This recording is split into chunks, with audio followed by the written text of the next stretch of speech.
बिल्किस बानो के जो आरोपी थे वो 14 साल जेल काट के आए। इमराना एक लड़की थी जिसके ससुर ने उसके साथ बलात्कार किया और मौलवी ने फतवा दे दिया कि आज से वो अपने ससुर की पत्नी और बेटे अपने पति की मां हो गई। कोई बोला था उस पे? गिरजा टिक्कू पे क्यों नहीं बोले जिसका बलात्कार करके काट दिया गया आरे से? ये बताइए। सुनिए, कश्मीर में हजारों लड़कियों कहा गया दिमागी नहीं, नैतिक दिवालियापन है, नैतिक दिवालियापन है। एक औरत होने के नाते मैं कह रही हूं। जय श्री राम मेरे भाइयों, क्या हाल चाल है। उम्मीद आप काफ़ी अच्छे होंगे और स्वागत है आपका एक बार फिर से तरुण रिएक्ट चैनल पे। तो भाई आज का डिबेट होने वाला है सुधांशु त्रिवेदी जी का और अपोजिशन में कांग्रेस की प्रवक्ता सुप्रिया सिनेत। और भाई उस औरत का जो पारा हाई होता है भाई साहब, अलग ही सिस्टम है। कोई उसके खिलाफ बोल जाए तो ये तू तड़ाक पे आ जाती है। एक ऑडियंस ने सवाल पूछ लिया कि राहुल गांधी को तो बोलना ही नहीं आता, वो कभी आलू से सोना निकालता है, वो कभी कुछ करता है। तो भाई वो उस चीज़ पे भड़क गई। अब देखो क्या जवाब दिया उसने। मज़ा आएगा भाई, डिबेट है बहुत बढ़िया। सुधांशु त्रिवेदी जी हमेशा की तरह लेते हैं इसकी, और पता नहीं क्या कांग्रेस वालों के पास इसके अलावा कोई प्रवक्ता है ही नहीं। तो भाई वीडियो काफ़ी मज़ेदार होने वाली है, अंत तक ज़रूर देखना। पसंद आए तो लाइक करना, सब्सक्राइब करना चैनल। तो सीधे चलते भाई मेन वीडियो पे।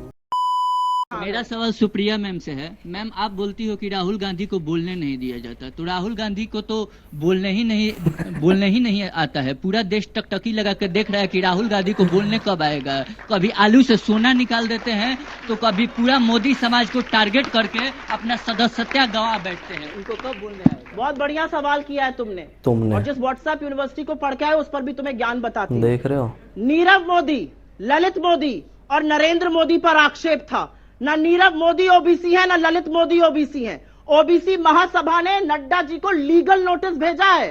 कल परसों रात को लीगल नोटिस भेज के कहा है आप हमारा अपमान कर रहे हैं ऐसे भगोड़ों और चोरों के साथ हमारा नाम लेकर। ये ओबीसी महासभा ने चिट्ठी लिखकर लीगल नोटिस भेजा है। आइंदा के लिए जान लेना, चोर को चोर कहा जाएगा और नीरव मोदी और ललित मोदी इस देश का पैसा चुराकर भाग गए। राहुल गांधी जी के बारे में आप बोल रहे थे, सुन लीजिए। ये जो आलू सोना वाला बयान तुमने व्हाट्सएप पर देखा ना, वो इनके सहकर्मी की काबिलियत थी। और सुन लीजिए क्या था वो बयान, मोदी जी ने दिया था। राहुल जी उसको बता रहे थे कि कैसे मोदी जी ने कहा। इन्होंने क्लिप काटी और वो चर्चित कर दिया। मैं आप लोगों से पूछती हूँ एक सवाल, आप लोगों से एक सीधा सवाल पूछती हूँ। आंखें बंद करिए और अमित मालविया का नाम बताइए, क्या आता है आपके मन में? और क्या है बीजेपी आईटी सेल? क्या है? फेक न्यूज की सबसे बड़ी फैक्ट्री।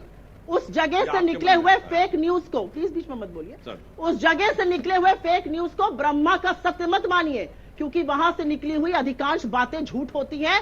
और ये मैं नहीं कह रही हूं, ये सोशल मीडिया प्लेटफॉर्म्स ने लिखकर कहा है, मैनिपुलेटेड मीडिया। तो जो राहुल गांधी जी का सोना से आलू वाला बयान है वो उनका नहीं है, वो मोदी जी को कोट कर रहे थे जिन्होंने राजकोट में यह बयान दिया था।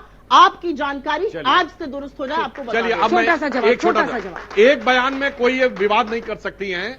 2019 के चुनाव के समय वो राजस्थान में गए और कांग्रेस के एक बहुत बड़े नेता थे कुंभाराम जी, उनके नाम पर कांग्रेस ने योजना चालू की थी और वो एक नहीं 3 बार बोल गए कि मैं इन सरकार को बधाई देता हूं कि इन्होंने कुंभकर्ण योजना शुरू की थी।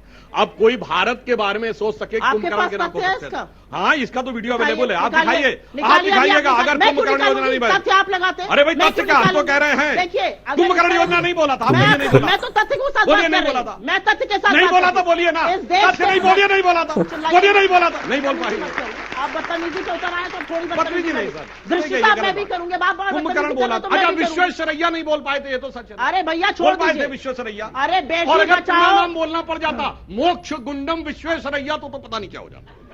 एक मिनट अंजना जी, नहीं, एक मिनट रुक जाइए। इन्होंने बोला थोड़ा मैं भी तो इनकी झूठ का पर्दाफाश करूं। बेटी बचाओ बेटी पढ़ाओ तो सुना था, बेटी बचाओ बेटी पटाओ नहीं होता था भैया। ये सुन लिया। 140 करोड़ लोग हैं इस देश में, 140 करोड़। उस 140 करोड़ लोगों के देश में 600 करोड़ वोटर मिल जाते हैं मोदी जी को। कबीर, गुरु नानक और विवेकानंद अलग अलग सदियों में पैदा हुए लोग एक साथ बैठकर चर्चा करते हैं और हर उस जगह जहां मोदी जी जाते हैं वहां से उनका पुराना नाता हो जाता है। बांग्लादेश जिसको हम सपोर्ट कर रहे थे उसके लिए भी कहीं क्रांति कर रहे थे। तो झूठ की दुकान आपकी है, झूठ का पुलिंदा आप रचते हैं, फेक न्यूज की फैक्ट्री आप चलाते हैं, आपके लोग फेक न्यूज के लिए जाने जाते हैं। मुझे इस तरह की बातें मत बताइए। अच्छा, ये इतने बड़े सच्चे हैं, बचाओ, बेटी पढ़ाओ, बेटी बचाओ, ये इतने बेटी बड़े बचाओ, सच्चे हैं, बड़ी बात कर दी भाई। ये इतने बड़े सच्चे हैं, ये कहते हैं ठंड है नहीं, ये तो तुम सोच रहे हो, इसलिए इतना सच्चा देख देख के गच्चा खा रहे हैं भाई। आप तो इतने सच्चे कि ठंड है नहीं, लोगों की उम्र बढ़ रही है इसलिए ठंडक लग रही है। बादल आ गए तो रडार देख नहीं पाएगा।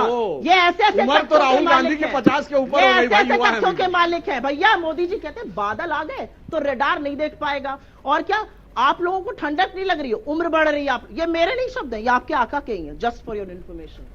आका आप क्या होते हैं? एक सेकंड हो गया। त्रिवेदी सर, मेरा सवाल आपसे है कि जहां पर हिंदुस्तान में भारत जोड़ो यात्रा के दौरान राहुल गांधी जी ने इतना ज्यादा हिंदुस्तान में एक दूसरे को जोड़ने की मतलब कोशिश भी की और सब जुड़े भी, सबने देखा सोशल मीडिया पे हर जगह पर, उन्होंने अगर बाहर जाके कोई मानहानि मामला उन पे दर्ज हुआ, फिर उन्हें तुरंत ही कि कुछ सालों बाद मतलब केस चला और उनकी पार्लियामेंट मेंबरशिप रद्द कर दी गई। लेकिन बिल्किस बानो का जो मुद्दा है वो कब से चला आ रहा है, लेकिन उसके रेपिस्ट को और हत्यारों को रिहा कर दिया गया, ऐसा क्यों सर? शाबाश बेटा, बहुत बढ़िया। और बीजेपी सरकार ने क्यों सर? बता रहा हूं, देखिए ऐसा हुआ कि राहुल गांधी जी की यात्रा में उन्होंने बहुत लोगों को जोड़ा।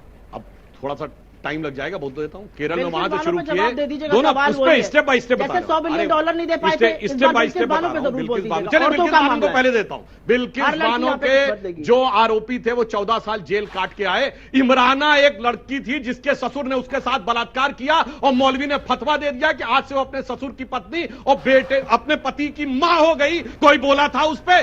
गिरजा टिक्कू पे क्यों नहीं बोले जिसका बलात्कार करके काट दिया गया आरे से?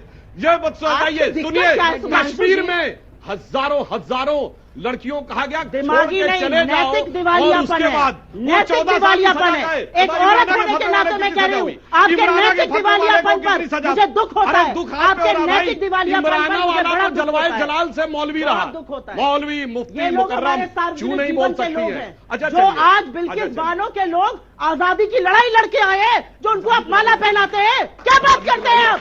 आपके एमएलए कहते हैं, आपके एमएलए कहते हैं वो संस्कारी है, क्या बात करते हैं आप? रेपिस्ट को आप संस्कारी बुलाइएगा, शर्म आनी चाहिए आपको।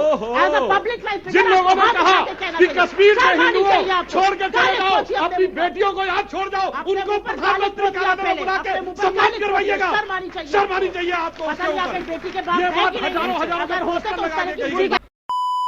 साले जो सवाल पूछे जाते हैं उनके जवाब ही नहीं देते है, तो साले पॉलिटिकल पार्टी दोनों एक जैसे लगते हैं। उसने पूछा भाई उन रेपिस्टों का क्या किया, वो बंदा पिछले उसके, हाँ मैं मानता हूँ, I respect Sudhanshu Trivedi ji, but यार जहाँ पे एक ऐसा मुद्दा आ रहा है, जो सवाल तुमसे पूछा जा रहा है, कम से कम उसका सवाल तो दो।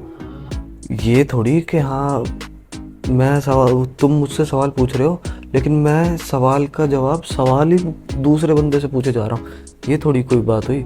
उनकी कमियां गिनाने लग गए, अपनी भी तो गिनवाओ। और कोई साला दूध का दूल्हा है ही नहीं, सबको पता है। तो भाई उम्मीद करता हूँ डिबेट पसंद आई होगी। पसंद आई तो भाई ज़रूर लाइक शेयर सब्सक्राइब करना।